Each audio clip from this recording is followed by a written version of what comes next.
오늘은 26장에서 이삭의 이야기를, 그리고 28장에서 29장 전반부까지 해서 야곱의 이야기를 살펴보도록 하겠습니다. 먼저 이삭의 이야기를 보겠는데요. 26장 2절을 보면 하나님이 명령을 하십니다. 보겠습니다. 여호와께서 이삭에게 나타나 이르시되 애굽으로 내려가지 말고 내가 내게 지시하는 땅에 거주하라. 하나님이 말씀하시는 땅에 있으라는 겁니다. 이 구약 성경에서 땅은 어떤 물리적인 공간, 지리적인 어떤 그런 장소만이 아니라 하나님이 다스리는 곳이라는 의미가 있습니다. 그러니까 애굽이나 또는 바벨론과 달리 이 가나안이라고 하는 땅은 어떤 의미냐면 하나님께서 통치하시는 곳이라는 겁니다. 그러니까 내가 너에게 지시하는 땅에 거주하라, 애굽으로 가지 말아라, 이 말은 어떤 의미냐면 나의 다스림 가운데 있어라 하는 그러한 의미입니다. 애굽은 바로가 다스리는 나라이기 때문에 하나님이 말씀하신 그 땅에 거주하라는 겁니다. 그렇게 명령을 주시면서 또한 약속도 주십니다. 3절, 4절을 보겠습니다. 이 땅에 거류하면 내가 너와 함께 있어 내게 복을 주고 내가 이 모든 땅을 너와 내 자손에게 주리라. 내가 내 아버지 아브라함에게 맹세한 것을 이루어 내 자손을 하늘의 별과 같이 번성하게 하며 이 모든 땅을 내 자손에게 주리니 내 자손으로 말미암아 천하 만민이 복을 받으리라.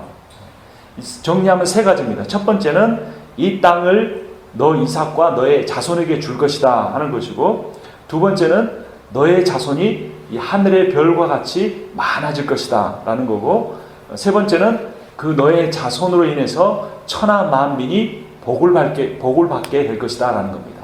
그러니까 땅과 자손과 천하 만민의 복이라는 거죠. 땅은 어떤 의미라 그랬습니까? 우리가 살 공간이기도 하지만 하나님의 통치가 있는 것이고, 거기에 자손이 있는 것이고, 그리고 그 이삭의 자손만 아니라 온 열방이 복을 받는 그러한 삶입니다.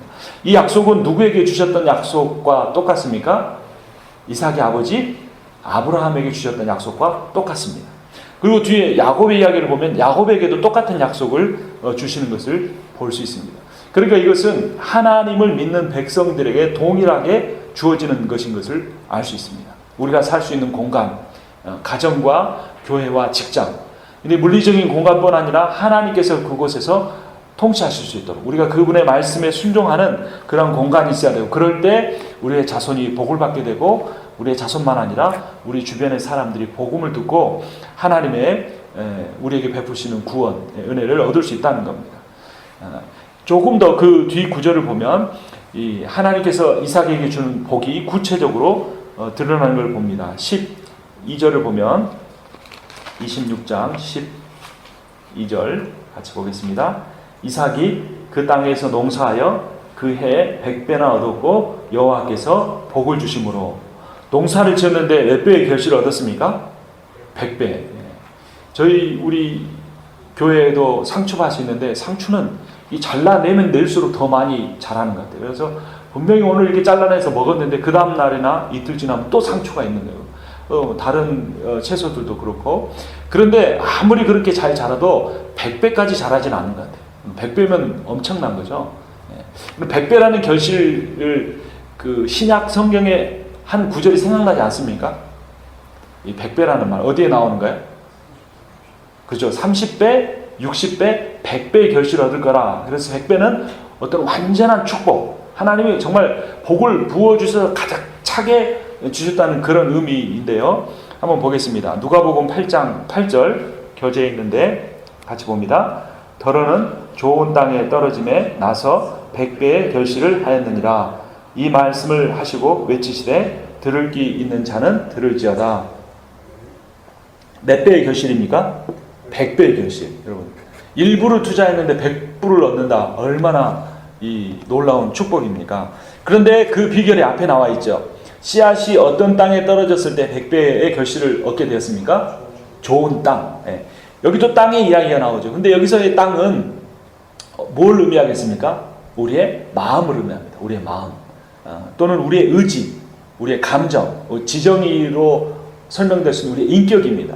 그러니까 우리의 인격이 좋은 인격이 될 때인데, 그것은 어떤 의미일까요? 윤리적으로 좋은 인격을 갖는다는 게 아니라 이 씨앗이 뭘 의미하는 거죠? 밭은 우리의 마음인데, 우리의 인격인데, 씨앗은 말씀이죠. 그러니까 말씀을 그대로 아멘으로 받아들이고 순수하게 받아들이고 그 말씀을 믿을 때에 우리는 좋은 땅이 되고 거기에서 100배의 결실을 얻게 된다는 겁니다. 그래서 우리가 이제 100배의 결실을 맺는 비결을 배우셨으니까 오늘 밤에 기도할 때 하나님 제 인격이, 제 삶이 좋은 밭이 돼서 하나님 말씀을 있는 그대로 받아들이고 믿고 순종하게 해주십시오. 그리고 하나님께서 이삭에게 주셨던 그 100배의 결실을 저에게도 허락해 주십시오라고 우리가 기도할 필요가 있습니다. 두 번째는 공간적인 복을 주십니다. 22절을 보면 야곱이 26장 22절, 이삭이 거기서 옮겨 다른 우물을 팠더니 그들이 다투지 아니하였으므로 그 이름을 르호봇이라 하여 이르되 이제는 여호와께서 우리를 위하여 넓게 하셨으니 이 땅에서 우리가 번성하리로다 하였더라. 이삭이 그랄에 가서 거했는데 그랄에서 땅만 파면 우물이 나오는 겁니다. 광야에서 우물은 생명수죠. 농사를 짓고 가축을 먹이는데, 근데 그 우물을 파기만 하면 그랄의 블레셋의 영토였는데 블레셋의 아비멜렉의 종들이 와서 이건 우리 우물이다 하고 빼앗아 버리는 겁니다. 그러나 이삭이 싸우지 않고 계속해서 옮겨다니면서 땅을 파는 곳마다 우물이 나왔고, 이 세 번째 르호봇이라는 우물을 팠는데 거기서는 이제 더 이상 아비멜렉의 종들이 쫓아오지 않습니다. 르호봇이 어떤 뜻이라고 기록되어 있습니까? 여호와께서 우리의 장소를 넓게 하셨다. 하나님께서 내 지경을 넓혀주셨다라는 겁니다. 우리 33절에 보면 그 유명한 땅 부엘세바를 이삭이 얻게 됩니다. 세 번째는 영적인 복을 이삭이 받았는데요. 28절 말씀, 창세기 26장 28절 말씀 같이 보겠습니다. 그들이 이르되 여호와께서 너와 함께 계심을 우리가 분명히 보았으므로 우리의 사이 곧 우리와 너 사이에 맹세하여 너와 계약을 맺으리라 말하노라. 자기의 종들을 보내서 이삭의 우물을 빼앗았던 이 블레셋의 왕 아비멜렉이 이삭과 평화 조약을 맺어달라고 부탁하러 온 겁니다. 근데 그 이유가 무엇이라고 28절에 기록되어 있습니까? 아비멜렉이 무엇을 본 것이죠?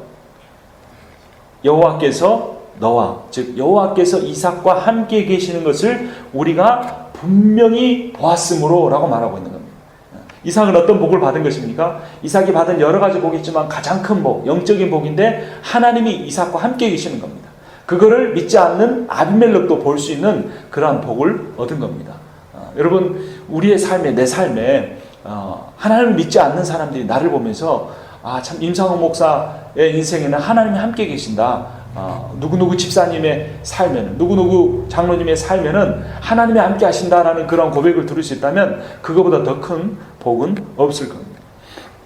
또한 관계적인 복, 앞서 설명드린 대로 아비멜렉과 그와 원수가 될 수 있었던 아비멜렉과 평화의 맹세를 체결하게 되죠. 관계의 복을 얻고 마지막으로 생명의 복을 얻습니다. 32절 같이 읽습니다. 그날에 이삭의 종들이 자기들이 판 우물에 대하여 이삭에게 와서 알리어 이르되 우리가 물을 얻었나이다 하매. 이곳이 부엘세바의 우물이고 나중에 그곳이 이스라엘의 영토가 되죠. 앞에서도 말씀드린 것처럼 우물에 나오는 물은 그들에게 생명과 같았습니다. 자본주의 사회에서는 돈이 참 필요한 것이죠. 그런데 이때 시대에는 돈 필요 없는 겁니다. 물이 있어야 됩니다. 당장에. 그런데 그 물을 이삭이 얻을 수 있었는데 이 물은 이때 당시도 마찬가지고 신약시대에 와서는 더 구체적으로 하나님이 주시는 구원의 축복을 의미합니다. 예레미야서 22장 13절 교재에 한번 같이 보겠습니다. 내 백성이 두 가지 악을 행하였나니 곧 그들이 생수의 근원되는 나를 버린 것과 스스로 웅덩이를 판 것인데 그것은 그 물을 가두지 못할 터진 웅덩이들이니라. 여기서 나는 누구입니까? 하나님이죠. 하나님을 자기 자신을 무엇이라고 표현합니까? 생수의 근원이다. 그러니까 샘물이다라는 겁니다. 샘에서 물이 터져 나와서 계속해서 물이 공급되니까 그 샘물, 생수의 근원이라고 하고 여호와 하나님께서 자기 자신을 그렇게 생수의 근원이라고 말씀하는 겁니다. 여러분 정말 하나님이 정말 목마른 이 그 온 대지가 타들어가는 이 광야에서 생명을 주는 물처럼 나에게 그렇게 생명의 근원이라고 여러분 생각하고 살아가고 계십니까? 오늘 날씨가 진짜 덥죠. 참 습하고 이게 제가 1시쯤에 저기 마당에 서 있었더니 밑에서 올라오는 열기와 위에서 내려오는 열기 때문에 정말 한 5분을 제대로 못 서 있겠더라고요. 근데 거기가 조금만 가면은 잔디밭이고 조금만 들어가면 시원한 공간이 있어 그렇지 그런 공간이 쫙 펼쳐져 있는 곳이라면 목이 타들어가는 상황이라면 우리가 한 방울의 물을 얼마나 절실하게 요구하겠습니까? 그런 광야에 있는 사람에게 물 한 컵은 정말 생명과 같은 겁니다. 마찬가지로 정말 이 시대에 참된 의가 없고 참된 사랑이 없고 참된 평안이 없는 이 시대에 우리가 하나님을 정말로 그렇게 생수의 근원으로 광야에서 얻는 그 한 컵의 시원한 냉수처럼 하나님을 갈망하고 하나님을 소망하고 우리가 그렇게 살아가는지 우리의 삶을 돌아봐야 하는 겁니다. 왜냐하면 이삭이 받았던 모든 복들, 물질적인 복, 공간적인 복, 영적인 복, 관계적인 복, 생명의 복, 그 모든 복을 주시는 분이 누구신 겁니까? 살아계신 여호와 하나님이기 때문에 그렇습니다. 우리가 이 세상에 살면서 명예도 구하고 또 잘 먹는 것도 구하고 우리가 좋은 옷도 구하고 여러 가지 것들을 구하지만 당장에 우리가 생명의 위협을 받으면 그때 인간의 본질이 드러납니다. 어떻게 됩니까? 하나님 앞에 무릎을 꿇습니다. 주여 나를 불쌍히 여겨주십시오. 주님 나를 살려주십시오라고 우리 하나님 앞에 엎드려지게 되는 겁니다. 그러니까 참 인생은 아이러니예요. 하나님이 채워주시는 복 가운데 있으면 하나님에 대한 목마름이 사라져버립니다. 그런데 오히려 인생이 고난 가운데 있고 어려움 가운데 있고 정말 내가 내 인생을 좌우하고 내가 한날의 생명을 내 스스로 주관할 수 없는 상황이 되면 그때서야 하나님 앞에 우리는 절실하게 엎드리고 하나님을 향하여 간절하게 부르짖게 되는 겁니다. 이삭은 자기가 파는 우물마다 블레셋 사람들이 와서 빼앗아 가버릴 때 그때마다 그들과 다투지 않았습니다. 그들과 이 우물이 어떤 우물인데 내가 얼마나 인생을 내 투자해서 얼마나 내가 노력해서 판 우물인데 네가 가져가려고 하느냐 그들과 싸우지 않았습니다. 그리고 내가 하나님 이렇게 힘들어서 판 우물을 왜 내가 저 사람들에게 빼앗게 합니까? 하나님께 원망 한마디 하지 않았습니다. 그리고 말없이 그 우물을 주고 다른 곳으로 갔습니다. 또 새 우물을 팠습니다. 또 찾아와서 이것은 우리의 우물이다 라고 하면 그들을 또 두고 갔던 겁니다. 그렇게 옮겨 다니는 이삭을 아비멜렉이 지켜보았고 그렇게 포기하고 싸우지 않고 가는데도 그가 가는 곳마다 파면 우물이 나오는 것을 보자 아비멜렉이 이삭 앞에 엎드리고 제발 나와 평화의 맹세를 하자. 왜냐하면 너희 인생에 여호와 하나님이 계신 걸 내 두 눈으로 똑똑히 보았다 라고 아비멜렉이 이야기하는 겁니다.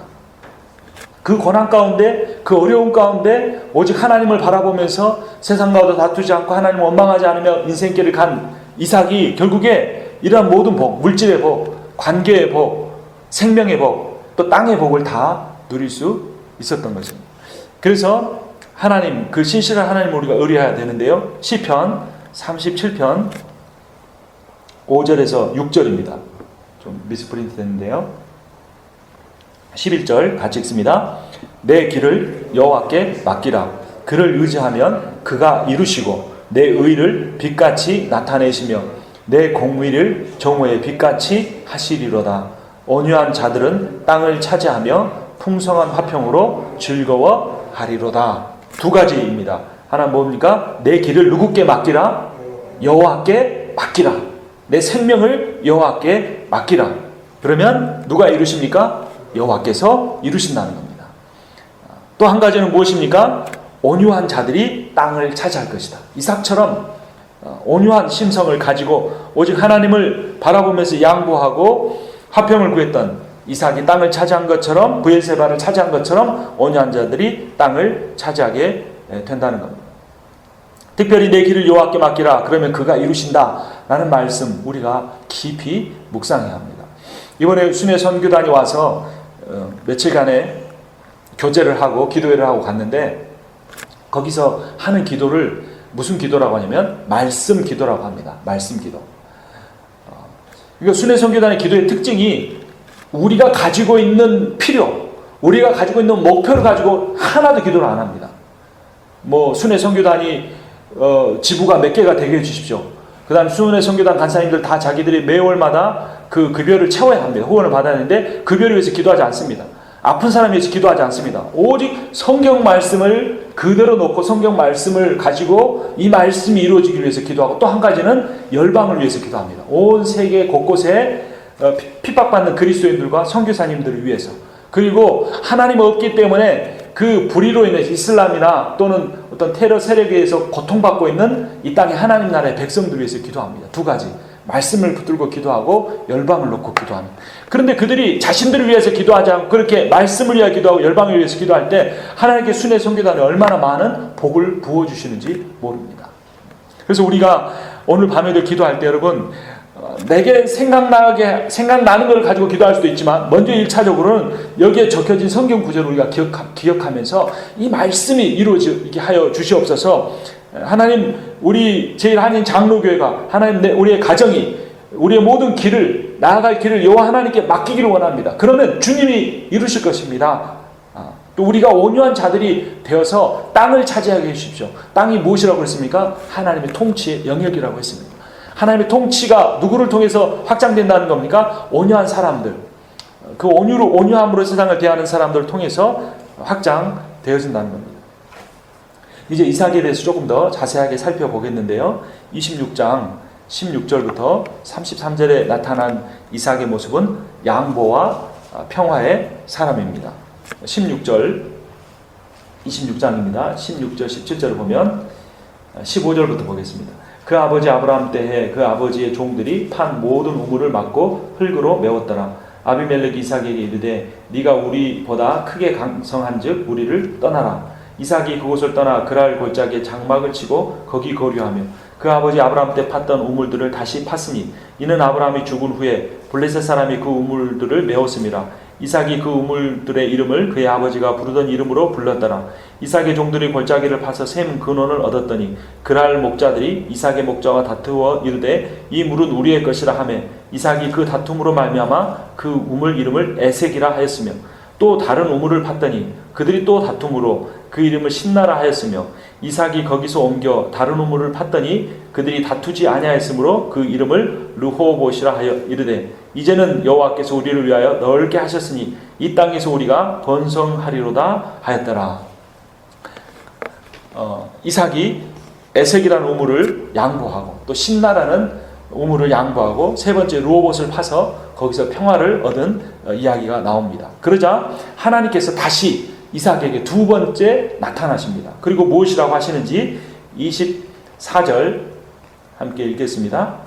그 밤에 여호와께서 그에게 나타나 이르시되 나는 내 아버지 아브라함의 하나님이니 두려워하지 말라. 내 종 아브라함을 위하여 내가 너와 함께 있어 내게 복을 주어 내 자손이 번성하게 하리라 하신지라. 하나님 그 밤에 왜 나타나셨을까요?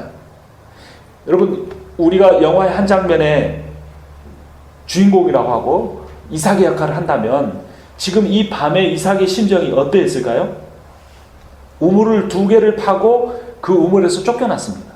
그리고 세 번째 우물을 파고 르호봇이라고 이름을 짓긴 했지만 또 언제 이 그랄의 목자들이, 즉 이 블레셋의 왕인 아비멜렉의 이 목자들이 와서 그 우물을 뺏어가 버릴 줄 모르는 그러한 상황 가운데 있는 겁니다. 계속 쫓겨다닌 인생. 아버지 아브라함으로부터 어떤 이야기를 들었습니까? 이 땅은 하나님이 우리에게 주신 곳이다. 절대 이 땅을 떠나지 말고 믿음을 지켜라. 그 아버지의 말을 믿고 그 아버지에게 하신 하나님의 언약을 믿고 있는데 현실은 어떻습니까? 계속 쫓겨다니는 삶이에요. 얼마나 애써서 파낸 우물인데 그것을 두 번씩이나 뺏기고 세 번째 우물을 파서 있는 그 상황 속에서 이삭의 마음이 어떠했겠는가라는 것입니다. 여러분 인생 가운데는 어떻습니까? 내가 정말 애쓰고 수고하고 노력했는데 그것이 어느 틈엔가 그냥 물을 한 움큼 움켜졌다가 이렇게 놓으면 손가락 사이로 물이 줄줄줄 새버리듯이 그것이 사라져버린 경험을 해보지 않았습니까? 물질뿐만 아니라 어떤 인간관계에 대해서 정말 애쓰고 수고하고 섬기고 내가 노력했는데 그 사람으로부터 돌아온 반응은 정말 그런 좋지 않은 일일 때 우리가 실망하고 낙담했던 그런 경험이 있지 않습니까? 또 오랫동안 하나님 앞에 기도해서 거의 그 기도 제목이 이루어질 것 같았는데 그 기도 제목이 이루어지지 않는 그런 상황 속에서 처음부터 다시 시작하는 그런 상황 가운데 있었다면, 그런 상황 가운데 지금 있다면 우리의 마음이 어떻겠습니까? 이삭이 그 밤에 두 번째 나타나신 하나님을 경험한 것처럼 우리가 이 밤에 그런 이삭의 마음을 가지고 심정을 가지고 기도해야 합니다. 그렇게 갈급해할 때 하나님이 아니면 지금 이삭은 어찌할 수가 없습니다. 하나님의 도움이 아니면 이 아비멜렉의 그 소나기로부터 벗어날 수 없는 상황이기 때문에 이삭의 마음은 절대적으로 100% 하나님을 향해 있었고, 그런 상황 가운데 하나님은 이삭에게 나타나셔서 두려워하지 말라라고 말씀하고 계십니다. 두려워하지 말라. 그런데 또 한 가지 우리가 주목해야 할 것은, 두려워하지 말라라고 하면서 왜 하나님께서 이삭과 함께 있어 복을 주시고 너의 자손이 번성하게 해주겠다고 약속하십니까? 누구를 위하여? 24절에 보면 내 종 아브라함을 위하여 라고 말하고 있습니다. 이것이 굉장히 중요한 포인트입니다. 우리가 어떤 하나님으로부터 복을 받는 것이 내가 어떤 것을 했기 때문에, 내가 어떤 자격을 갖추었기 때문에 하나님 앞에 복을 받게 된다고 생각을 합니다. 그러니까 내가 신앙생활 잘하고 어떤 그 온전한 모습으로 있을 때는 괜찮은데, 조금 내가 실수를 하고 하나님으로부터 영적으로 멀어지고 뭔가 내 마음이 시원치 않을 때는 하나님이 나에게 복을 주시지 않을 것이다, 이런 생각을 합니다. 그렇지 않습니다.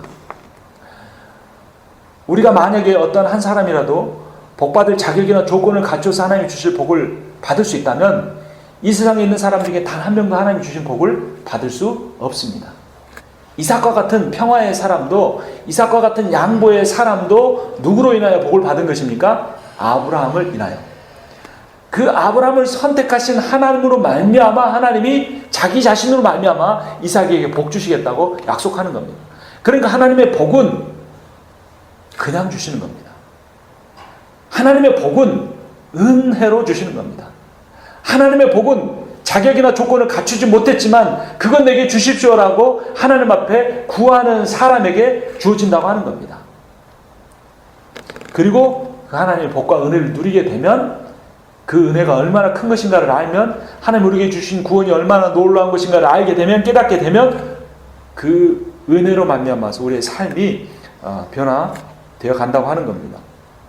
그때 앞에 살펴본 것처럼 이제 아비멜렉이 화해를 요청하러 옵니다. 그때 이삭이 어떻게 하는지 우리 아까 읽었던 28절부터 30절까지 같이 읽어보겠습니다. 그들이 이르되 여호와께서 너와 함께 계심을 우리가 분명히 보았으므로 우리의 사이 곧 우리와 너 사이에 맹세하여 너와 계약을 맺으리라 말하였노라. 너는 우리를 해하지 말라. 이는 우리가 너를 범하지 아니하고 선한 일만 내게 행하여 내가 평안. 이제 너는 여호와께 복을 받은 자니라. 이삭이 그들을 위하여 잔치를 베풀매 그들이 먹고 마시고 아침에 일찍 일어나 서로 맹세한 후에 이삭이 그들을 보내매 그들이 평안히 갔더라. 아비멜렉이 좀 뻔뻔하죠. 뭐라고 그랬습니까? 29절에 보면 우리가 너를 범하지 아니하고 선한 일만 내게 행하여 내가 평안히 가게 했다. 자기가 종들을 보내서 직접 시킨 모습은 드러내지 않았지만 자기 종들을 보내서 우물을 2번이나 뺏었지요. 그러면서도 너에게 그 악을 행하지 아니하였다, 선한 일만 했다라고 말하는 겁니다. 그러면 지금 상황 같으면 여러분 어떻게 대해줘야 맞습니까? 2번씩이나 우물을 뺏은 사람이 와가지고 야, 내가 너한테 한 번도 잘못 안 했잖아. 그런데 내가 가만히 보니까 네가 믿는 하나님이 대단한 것 같아. 나하고 절대 이제 싸우지 않기로 우리 약속, 새끼손가락 걸고 약속하자. 그럼 여러분 뭐라고 하시겠어요? 뻔뻔하네, 꿈도 야무지네, 이런 말을 하지는 뭐 않겠지만 속으로는 하면서 그냥 한 대 확 쥐어받고 싶은 생각이 들겠죠. 근데 이삭이 어떻게 합니까? 30절에 이삭이 그들을 위하여 뭐를 베풀매? 잔치를 베풉니다. 이삭은 이런 사람 뭐라 그러죠? 속이 없다 그러지 않고 뭐라고 하는 게 있는 속이 배려 없는 사람, 그죠? 배려 없는 사람. 예. 참 속이 좋은 사람, 예. 그런 좀 바보 같은 사람, 그런 사람인 겁니다. 이리 치고 저리 쳐해도 그저니 웃으면서 그것을 받아주고 이러한 그런 온유한 양보와 평화의 사람의 모습인 것을 볼 수가 있습니다.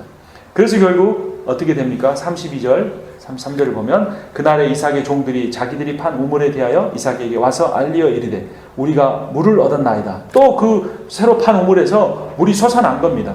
그가 그 이름을 세바라 한지라. 그러므로 그 성읍이 이름이 오늘까지 부엘세바더라. 그래서 이 부엘세바는 이스라엘의 역사 가운데 이제 이후로 굉장히 중요한 역할을 한 성읍이 됩니다. 결국에 양보하고 양보했지만 마지막까지 양보했던 이삭이 가장 좋은 땅, 가장 좋은 우물을 얻을 수 있었던 겁니다. 우리 인생에도 참 억울한 일을 경험하고 참 내가 하나님 믿는 사람만 아니면 하는 그런 마음이 들 때가 있지만 누가 다 알고 계십니까? 주님이 알고 계십니다. 그리고 주님이 온유한 사람에게 땅을 주시겠다고 분명히 약속해 주셨습니다. 73페이지 제일 밑에 있는 마태복음 5장 5절 말씀 같이 읽겠습니다. 온유한 자는 복이 있나니 그들이 땅을 기업으로 받을 것이며. 아멘. 뒷페이지 넘겨보시면 뒤로 뒤집어 보시면 이제 야곱의 이야기를 함께 살펴보도록 하겠습니다. 야곱이 베델에서 하나님을 만나게 됩니다. 28장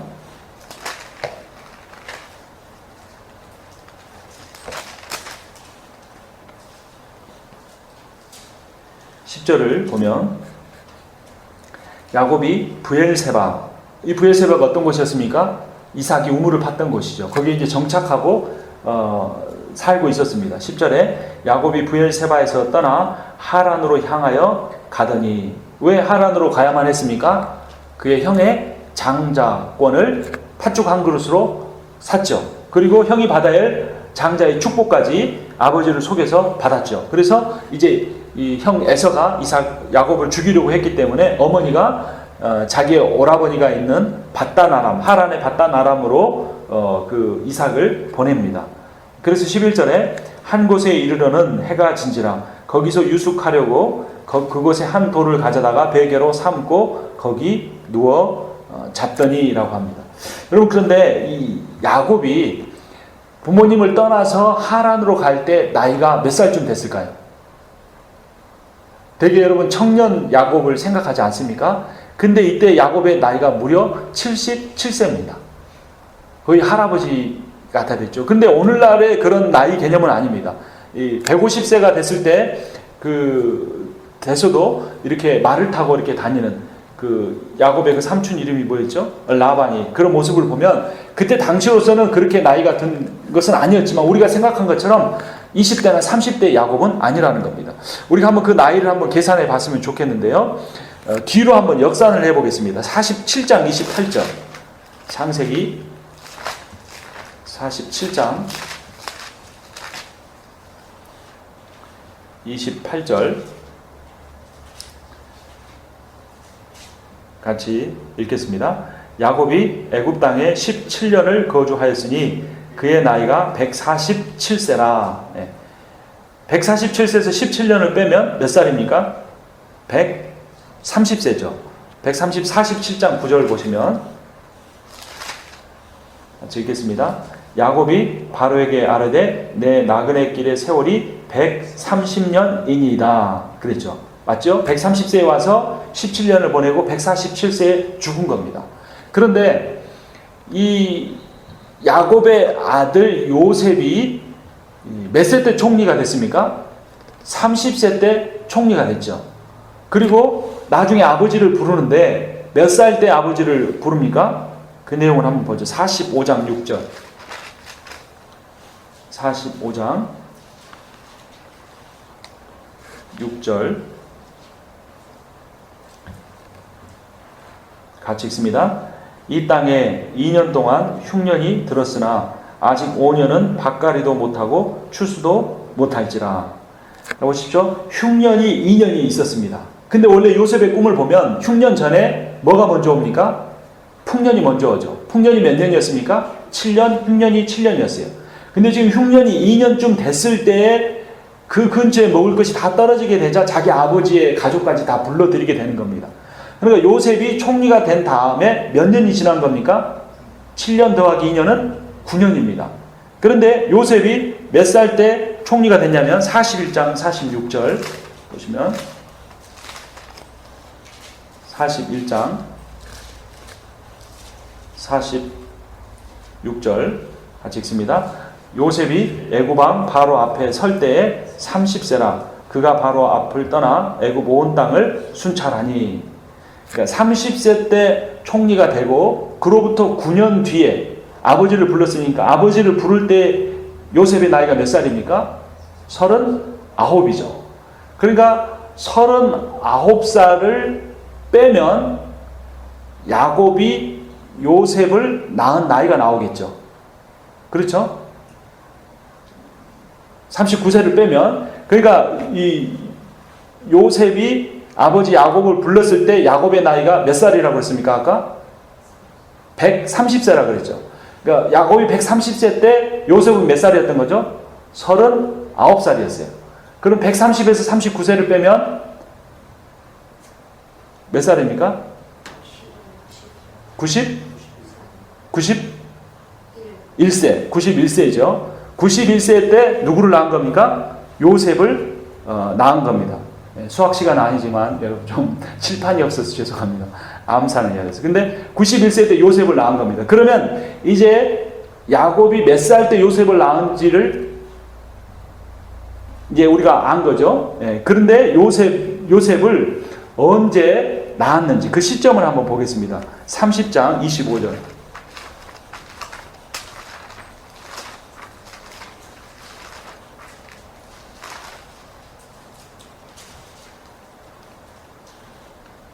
(30장) 25절 같이 읽겠습니다. 라헬이 요셉을 낳았을 때 야곱이 라반에게 이르되 나를 보내어 내 고향 나의 땅으로 가게 하시되. 지금 이제 야곱이 그 라반에게 나를 보내달라고 합니다. 그러니까 보내달라고 하는 것은 그만 자격이 있기 때문에 그래요. 처음에 라헬을 위하여서 몇 년을 봉사하고 라헬을 얻으려고 했습니까?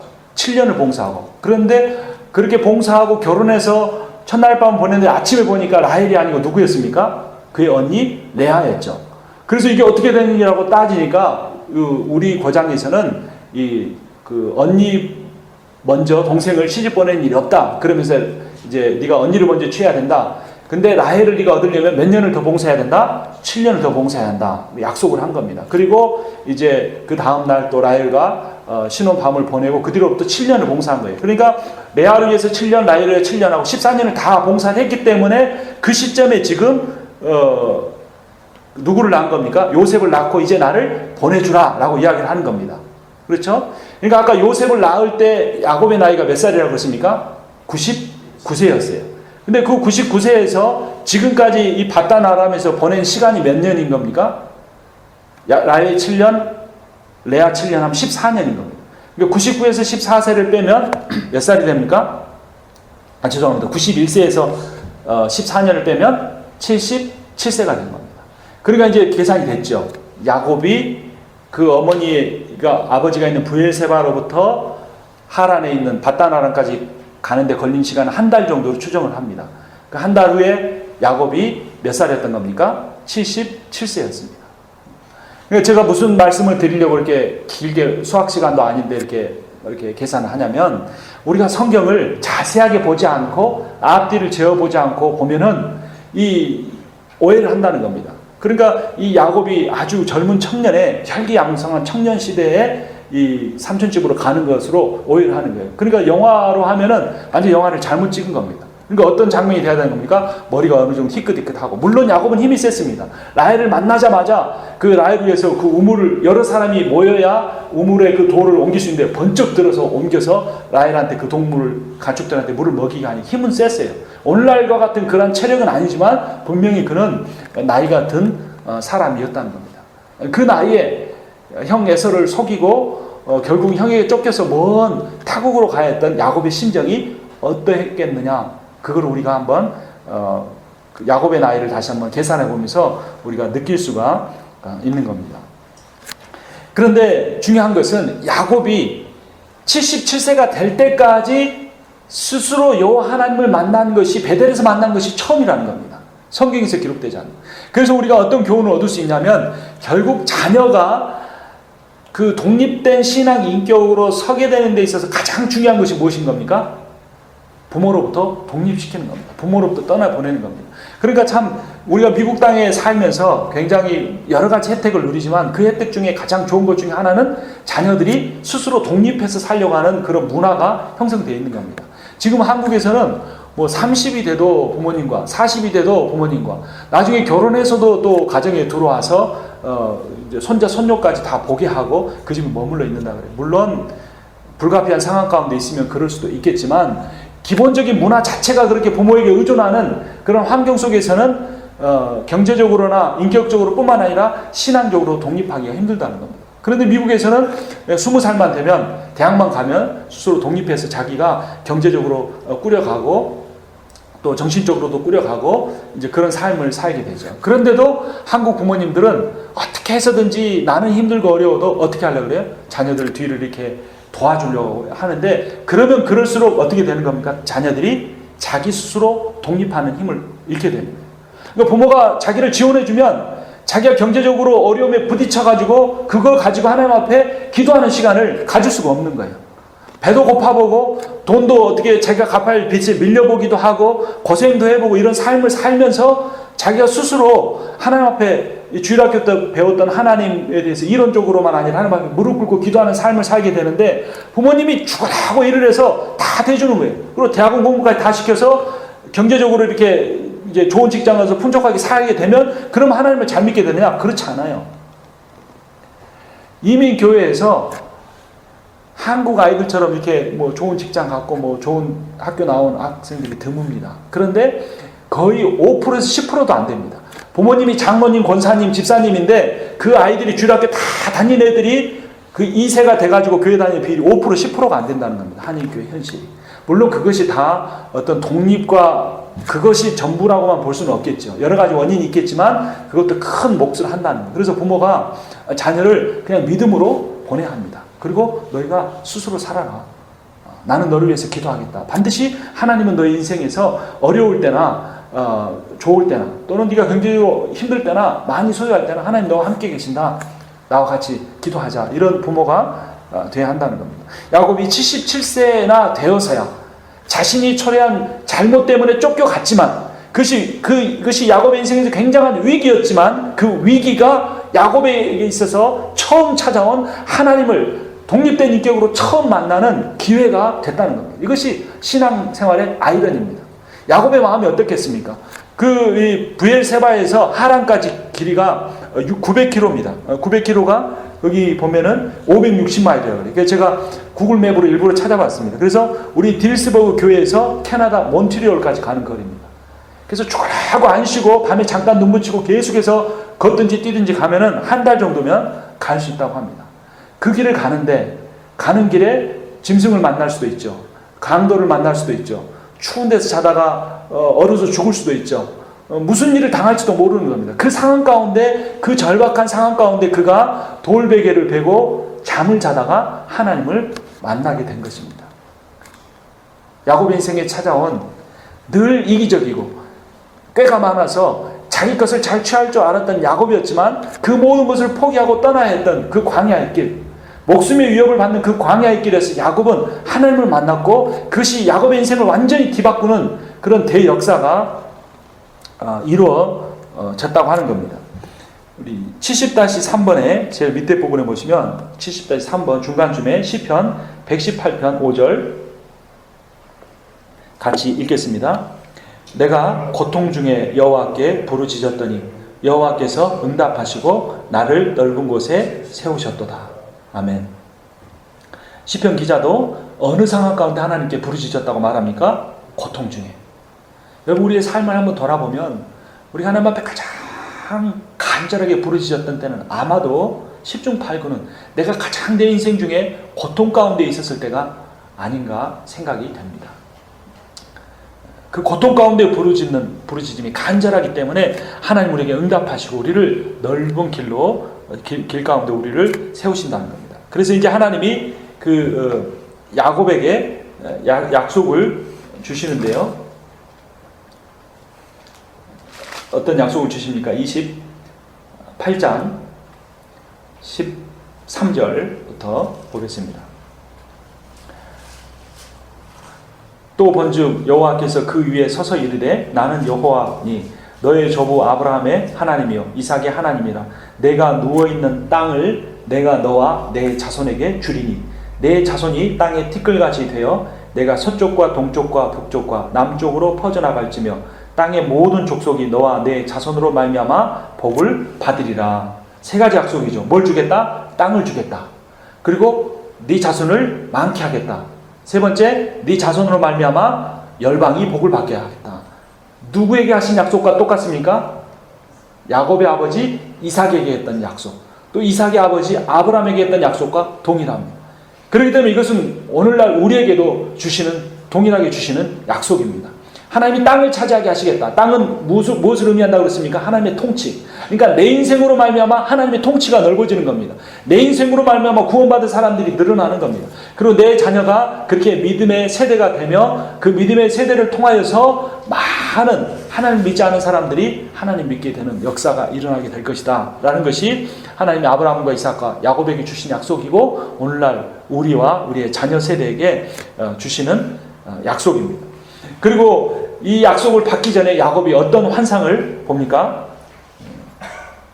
11절부터 보겠습니다. 한 곳에 이르러는 해가 진지라. 거기서 유숙하려고 그곳에 한 돌을 가져다가 베개로 삼고 거기 누워 자더니 꿈에 본즉 사닥다리가 땅 위에 서 있는데 그 꼭대기가 하늘에 닿았고 또 본즉 하나님의 사자들이 그 위에서 오르락 내리락 하고.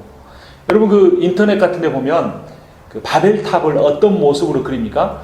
이게 둥그런 원뿔 같은 게 있죠. 그리고 원뿔 주위로 이렇게 계단이 있어서 이렇게 총총총총해서 올라가는 그런 그림을 보신 적이 있습니까? 이걸 뭐라고 하냐면 지구라트라고 합니다. 지구라트. 이것은 고대 이 바벨론 문명 때 많이 세워진 신전인데요. 그 사닥다리는 어떤 의미냐면 하늘에 있는 신, 바벨론 사람들이 섬기는 신이 바벨론 사람들이 드리는 제사를 받기 위해서 타고 내려오는 사닥다리를 의미합니다. 그 사닥다리의 그런 환상인데, 그런데 바벨론의 신은 사닥다리를 타고 바벨론 사람들에게 내려와서 그 제사를 받는데 하나님은 어떻게 하십니까? 다시 한번 13절을 보면 또 본즉 여호와께서 그 위에 서서 이르시되, 내려오시는 것이 아니라 하늘에서 말씀하고 있는 것입니다. 그래서 바벨론의 이방신의 모습과 다른 하나님의 모습을 비춰줍니다. 그런데 제가 저번에 주일 설교 때 설명을 드린 것처럼 이 고대 이 랍비들의 주석을 보면 이때 천사들이 사닥다리를 타고 하늘에 올라갔다가 땅으로 내려왔다 이렇게 하는데, 그때 두 가지 야곱의 모습을 보았다고 합니다. 땅으로 내려와서는 차디찬 바닥에 돌베개를 베고 두려움에 떨며 자는 야곱의 모습을 봅니다. 한참을 들여다보다가 다시 그 사닥다리를 타고 하늘로 올라가면 또 다른 야곱의 모습이 있는데, 그것은 하늘에 계신 하나님의 품 안에 야곱이 안겨 있는 겁니다. 어린아이가 젖 먹이는 어미의 품에 안겨 있을 때 가장 평안한 모습, 가장 만족스러워하는 모습으로 야곱이 하나님의 품에 안겨 있는 모습을 보는 겁니다. 그래서 천사들이 또 한참을 보다가 이렇게 내려오는 겁니다. 야곱이 그 모습을 보았다고 랍비들은 주석을 하고 있습니다. 이것이 무엇을 의미합니까? 야곱아, 네가 지금은 차가운 광야에서 추운 밤에 돌베개를 베고 자지만 내가 너를 창조할 때 창조의 원형의 너의 모습은 하나님 품에 안겨있는 모습이다. 그리고 네가 삼촌 라반 집에 갔다가 다시 돌아올 때 내가 너에게 이 땅을 줄 터인데, 그때 하늘에 하나님 품에 안겨있는 야곱의 모습처럼 네가 만족과 평안을 누리게 될 것이다 라는 것을 야곱에게 꿈을 통해서 알려주시는 겁니다. 이 말씀은 동일하게 우리에게 새로운 희망과 비전을 줍니다. 우리 마음속에 때로는 밤에 잠을 이루지 못하고 고민하고 염려하는 문제가 있을 수 있습니다. 앞으로 나의 미래가 어떻게 될까 염려하고 걱정되는 순간이 있습니다. 내가 이러한 어려움들을 잘 이겨낼 수 있을까라는 그런 걱정도 됩니다. 그때 우리는 돌베개를 베고 잤던 야곱의 모습을 우리가 연상해야 합니다. 그리고 그때 하나님께 서닥다리를 내려주어서 천사들 오르락 내려가면서 천상의 야곱의 모습을 보는 것처럼 우리는 그런 꿈을 꾸어야 합니다. 그런 이미지를 만들어야 합니다. 내 어떤 모습을 봐야 하는 겁니까? 하나님의 품에 안겨있는 모습. 하나님의 가장 사랑하는 딸로 하나님의 그 모든 정성과 그 사랑을 담아서 나를 품에 안으시고 계신 하나님의 모습, 그 품에 하나님의 품에 안겨있는 내 모습을, 그런 사랑하는 아들로서의 내 모습을 우리가 그려낼 수 있어야 합니다. 하나님은 그 모습을 이미 우리에 가지고 계시고 그러한 나로 하나님이 만들어 가실 겁니다. 어떤 사람을 통해서 비록 위기 가운데 있지만 내가 처한 이 위기가 하나님을 제대로 만날 수 있는 기회라고 생각하고 하나님을 신뢰하는 그러한 사람, 그런 비전과 꿈을 품을 수 있는 사람. 그래서 우리가 이 밤에 기도할 때 하나님, 야곱이 보았던 꿈, 그 꿈이 내 꿈이 되게 해주십시오. 지금의 내 현실은 차가운 광야와 같지만 하나님 그 기도를 통해 영적인 사닥다리를 타고 올라가 하나님 품에 안겨있는 나의 모습을, 나의 창조의 원형을 보게 해주십시오라고 우리가 기도할 때 우리가 그런 믿음을 가지고 살 수 있게 될 것입니다. 그리고 이제 야곱이 그 비전을 보고 나서 꿈에서 깨어납니다. 그리고 나서 야곱이 하나님 앞에 서원을 드리는데요. 21절 20절부터 보겠습니다. 야곱이 서원하여 이르되 하나님이 나와 함께 계셔서 내가 가는 이 길에서 나를 지키시고 먹을 떡과 입을 옷을 주시어 내가 평안히 아버지의 집으로 돌아가게 하시오면 여호와께서 나의 하나님이 되실 것이요 내가 기둥으로 세운 이 돌이 하나님의 집이 될 것이요 하나님께서 내게 주신 모든 것에서 10분의 1을 내가 반드시 하나님께 드리겠나이다 하였더라. 역시 야곱입니다. 물론 하나님 앞에 긍정적인 약속도 했죠. 무슨 약속을 했습니까? 여호와께서 나의 하나님이 되실 것이다. 이거 무슨 의미입니까? 하나님만 섬긴다. 이 지금 베델이인데요. 베델이 무슨 뜻이냐면 베트는 집이라는 뜻입니다. 엘은 신 또는 하나님의 뜻입니다. 그러니까 베델은 하나님의 집인데 이곳이 하나님의 집이 될 것이다. 즉 하나님만 섬기겠습니다 약속하는 것이고, 또 하나는 그 10분의 1을 다 하나님께 드리겠다 약속을 한 겁니다. 잘한 약속입니다. 그런데 문제는 어디에 있습니까? 21절 다시 한번 제가 읽어보겠습니다. 한번 찾아보십시오. 문제, 야곱의 문제가 뭔지. 내가 평안히 하나님의 집으로 돌아가게 하시오면 뭐 하는 겁니까? 하나님 앞에 뭘 다는 거죠? 조건을 다는 겁니다. 역시 야곱입니다. 팥죽 한 그릇으로 어떻게 장자의 권한을 이렇게 교환할 수 있겠습니까? 야곱이 아니면 아무도 할 수 없는 겁니다. 근데 이 야곱은 누구한테도 그렇게 하는 겁니까? 하나님한테도 그렇게 하는 겁니다. 그러니까 여러분 가만히 보면 사람이 변하지 않는 것 같아요. 여러분 사람이 변하는 거 보셨습니까? 인격이나 어떤 삶의 기질이나 이런 거 잘 바뀌지 않죠.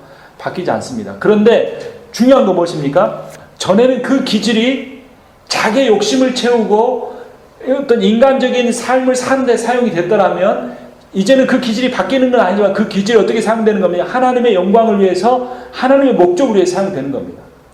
그러니까 성격이 급한 사람은 전에는 급한 성격 가지고 화내고 뭐 이렇게 막 일을 그르치고 다녔는데 하나님 믿고 나고 거듭나면 어떻게 되는 거예요? 그 급한 일 가지고 하나님의 일을 척척척척 막 하는 겁니다. 다른 사람 느릿느리게 하는데 척척척 빨리빨리 할 수 있는 거죠.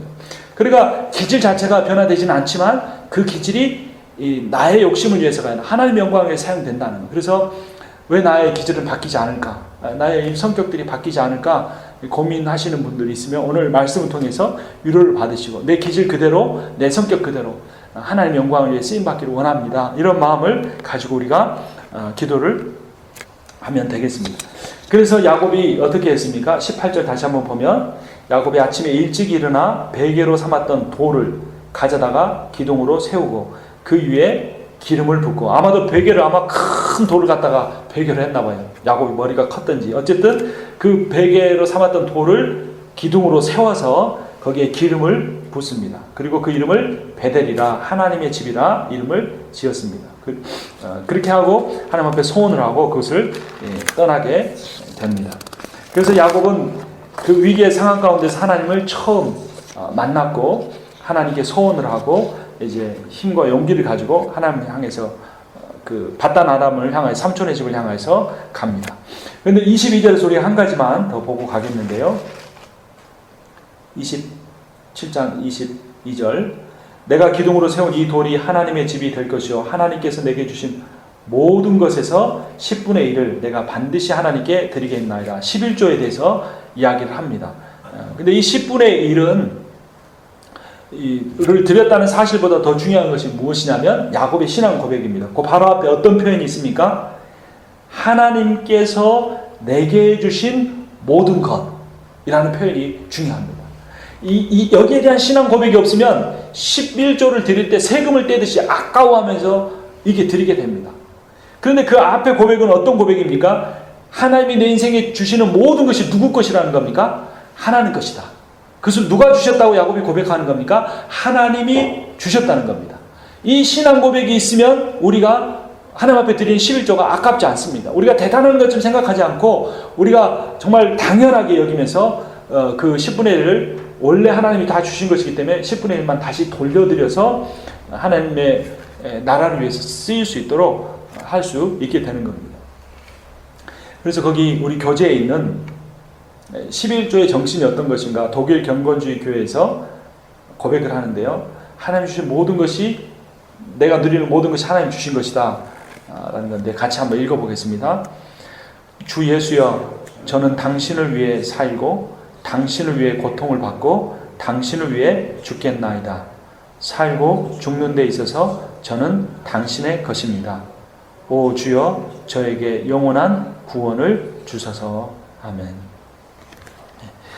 이제 그런 서원을 하고 야곱이 그 삼촌 집에 바다나람에 도착하게 됩니다. 이제 29장인데요. 1절, 2절 보겠습니다. 야곱이 길을 떠나 동방 사람의 땅에 이르러 본즉 들에 우물이 있고 그 곁에 양 세 떼가 누워 있으니 이는 목자들이 그 우물에서 양 떼에게 물을 먹임이라. 큰 돌로 우물 아기를 덮었다가 큰 돌이죠. 모든 떼가 모이면 그들이 우물 아기에서 돌을 옮기고 그러니까 함께 힘을 모아서 들어야 할 정도의 돌이었던 것 같습니다. 그 양 떼에게 물을 먹이고는 우물 아기 그 자리에 다시 그 돌을 덮더라. 야곱이 그들에게 이르되 내 형제 어디서 왔느냐? 그들이 이르되 하란에서 왔노라. 야곱이 그들에게 이르되 너희가 나홀의 손자 라반을 아느냐? 그들에게 이르되 아노라.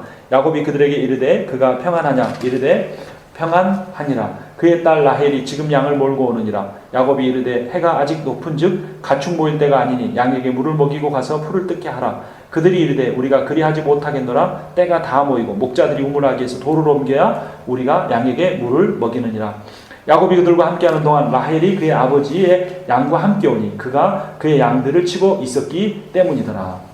여러분 전에 그 이삭의 아내를 그 구하러 누가 옵니까? 종 엘리에셀이 왔죠. 그때 엘리에셀이 왔을 때가 몇 년 전쯤일 것 같습니까? 무려 100년 전입니다. 왜냐하면 야곱이 지금 이 우물가에 왔을 때 나이가 몇 살이라고 했습니까? 77세죠. 그런데 이삭이 몇 살 때 결혼했냐면 40세 때 결혼했습니다. 그리고 이삭과 에서는 몇 세 때 낳았죠? 60살에 낳았습니다. 그러니까 20년이 지나고 결혼하고 20년이 지났으니까 20년이 지나고 애를 낳고 77년이 또 지났으니까 97년 만에 다시 그 우물가에 야곱이 찾아온 겁니다. 정말 감격적인 순간이죠. 한 그 세기가 지난 뒤에 그곳을 찾아왔는데 그 전에 엘리에셀은 정말 낙타 10필에 수많은 재물과 보화를 가득히 싣고 왔는데 지금 야곱은 어떻게 옵니까? 빈 털터리로 아무것도 가진 것이 없는 상태에서 야곱은 그 땅을 다시 찾아왔습니다. 그리고 그곳에 와서 이제 야곱이 어떻게 하는지 라헬을 만났을 때 하는지 보겠습니다.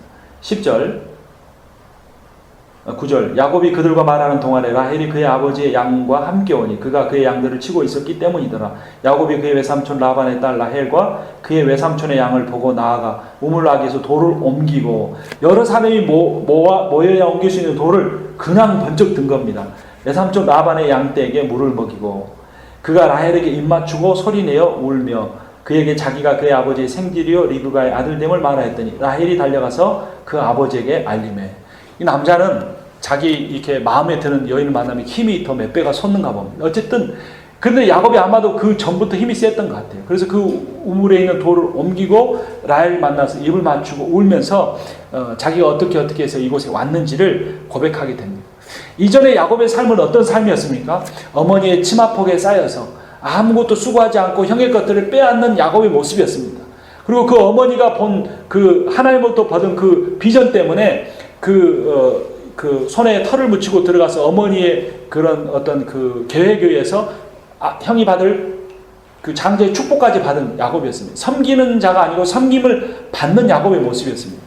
근데 야곱이 지금 우물가에 와서는 어떻게 합니까? 그 무거운 돌을 옮겨내는 일로부터 시작해서 무려 20년 동안이나 그 삼촌 라반의 집에서 섬기는 삶을 살게 됩니다. 마가복음 10장 44절 71-3번에 같이 읽겠습니다. 너희 중에 누구든지 으뜸이 되고자 하는 자는 모든 사람의 종이 되어야 하리라. 섬김받던 사람이 섬기는 사람으로, 그리고 야곱을 목자로 만들어 가시는 하나님의 모습을 볼 수 있습니다.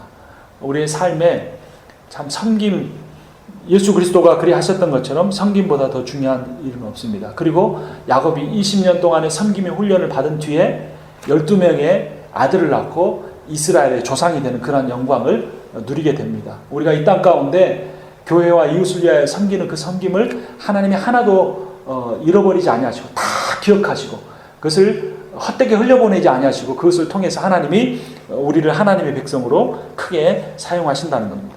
이제 마지막으로 야곱이 속이는 자였던 야곱이 자기를 능가하는 더 속이는 사람인 라반을 만나서 고생을 하는 그러한 모습이 나옵니다. 29장으로 가서 20절 함께 같이 읽겠습니다. 야곱이 라헬을 위하여 7년 동안 라반을 섬겼으나 그를 사랑하는 까닭에 7년을 며칠같이 여겼더라. 이 라반이 아주 대단한 사람입니다. 이 라반이 아마도 야곱이 그 우물에 돌을 혼자 번쩍 들어 옮겼다는 소식을 들었던 것 같아요. 그 주변에 있는 목자들로부터. 그러니까 야곱을 보자마자 뭐라고 하냐면 한 달 정도 또 그리고 생활을 했습니다. 14절 라반이 이르되 너는 참으로 내 혈육이로다 하였더라. 야곱이 한 달을 그와 함께 거주하였더니 일을 잘하는 모습을 본 겁니다. 그래서 15절에 라반이 야곱에게 이르되 내가 비록 내 생질이나 어찌 그저 내 일을 하겠느냐 내 품삯을 어떻게 할지 내게 말하라 라고 합니다. 대단히 선심을 쓰는 듯이 말합니다. 그냥 내가 너 일 못 시킨다. 품삯 얼마 받고 싶은지 말해라 라고 하고 결국에 이 야곱이 라헬을 좋아한다는 사실을 알고 그 라헬을 위해서 7년 동안 일을 하게 하는 이야기가 우리가 앞서서 읽었던 20절의 내용입니다. 근데 그 당시에 그 딸을 시집 보낼 때 지참금을 보내는데 얼마 정도 보내냐면 40세겔 정도를 보냅니다. 근데 그 당시에 목자들이 1년 동안 열심히 일해서 돈을 벌면 10세겔 정도를 받습니다. 그러면 40세겔이면 몇 년 동안 일한 품삯이죠? 4년 동안 일한 품삯이면 그 신부를 데리고 올 수 있는 권한이 있는 겁니다.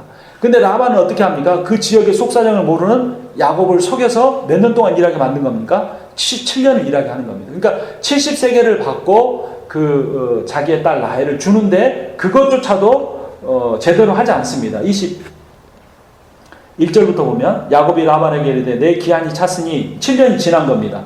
내 아내를 내게 주소서 내가 그에게 들어가겠나이다. 라반이 그곳 사람을 다 모아 잔치하고 저녁에 그 딸 레아를 야곱에게로 데려가매 야곱이 그에게로 들어가니라. 라반이 또 그의 여종 실바를 그의 딸 레아에게 시녀로 주었더라. 야곱이 아침에 보니 레아라. 라반에게 이르되 외삼촌이 어찌하여 내게 이같이 행하셨나이까? 내가 라헬을 위하여 외삼촌을 섬기지 아니하였나이까? 외삼촌이 나를 속이심은 어찌 됨이니까? 이 속이심이라는 단어 누가 속이는 자였습니까? 야곱이 속이는 자였습니다. 형을 속여서 팥주고 한 그릇에 장자권을 빼앗고 아버지를 속여서 장자의 축복권까지 받은 속이는 데 능숙한 영적인 사기꾼이 야곱이었습니다. 그런데 이제 야곱이 그 일을 당하고 있습니다. 근데 왜 나를 속이느냐고 항변하는 조카 야곱을 향해서 라반이 뭐라고 하냐면 26절에 라반이 이르되 언니보다 아우를 먼저 주는 것은 우리 지방에서 하지 아니하는 바니라 라고 말합니다. 언니보다 아우를 먼저 주는 것. 이거 문자적으로는 어떤 의미죠? 레아를 놔두고 동생 라헬을 먼저 들여보는 건 안 된다라고 하는 의미지만 더 깊은 의미는 무엇이죠? 야곱이 동생으로서 형 에서가 받을 장자의 축복을 빼앗았는데 너희 땅에서는 그렇게 할지 모르지만 우리 땅에서는 너 같은 그런 방식은 안 통한다라고 하나님이 라반의 입술을 통해서 이 야곱에게 들려주시는 겁니다. 그래서 결국 하나님께서는 우리의 어떤 잘못된 기질이나 우리가 하나님 앞에 순종하지 못하는 것을 우리보다 더 어떤 강한 사람을 만나게 하셔서 결국 하나님께서 우리를 무릎 꿇게 하시는 하나님의 방법이 우리에게 있다는 겁니다. 그래서 우리 인생에서 그런 어려운 대적들을 만나게 되면 하나님이 단지 나를 벌 주신다라고 생각할 것이 아니라 하나님께서 이 연단을 통해서 나의 그런 잘못된 부분을 고치시고 더욱 크게 쓰실 거라는 그러한 마음을 우리가 가져야 하는 것입니다. 마지막 72-5번을 보면 속이는 자가 속는 자가 된다라고 말합니다. 이삭은 아비멜렉에게 아내 리브가를 누이라고 속였습니다. 목숨을 부지하기 위해서. 야곱은 그 속이는 아버지 이삭에게 자신을 형 에서라고 속였습니다. 장자의 축복을 받기 위해서. 그리고 다시 라반은 그 속이는 자 야곱에게 큰 딸 레아를 작은 딸 라헬이라고 속였습니다. 야곱의 노동력을 더 많이 얻기 위해서. 결국 민수기 32장 23절은 우리에게 이런 교훈을 줍니다. 함께 읽겠습니다. 너희가 만일 그같이 아니하면 여호와께 범죄함이니 너희 죄가 반드시 너희를 찾아낼 줄 알라. 속이는 그 일이 결국은 자신에게 돌아온다는 겁니다. 갈라디아서 6장 7절 읽습니다. 스스로 속이지 말라. 하나님은 업신여김을 받지 아니하시나니 사람이 무엇으로 심든지 그대로 거두리라. 속임을 심으면 속임을 받게 되고 섬김을 심으면 섬김을 받게 되는 겁니다. 그래서 우리가 어떻게 해야 됩니까? 시편 39편 7절 같이 읽습니다. 그러므로 무엇이든지 남에게 대접을 받고자 하는 대로 너희도 남을 대접하라. 이것이 율법이요 선지자니라. 아멘. 기도하겠습니다.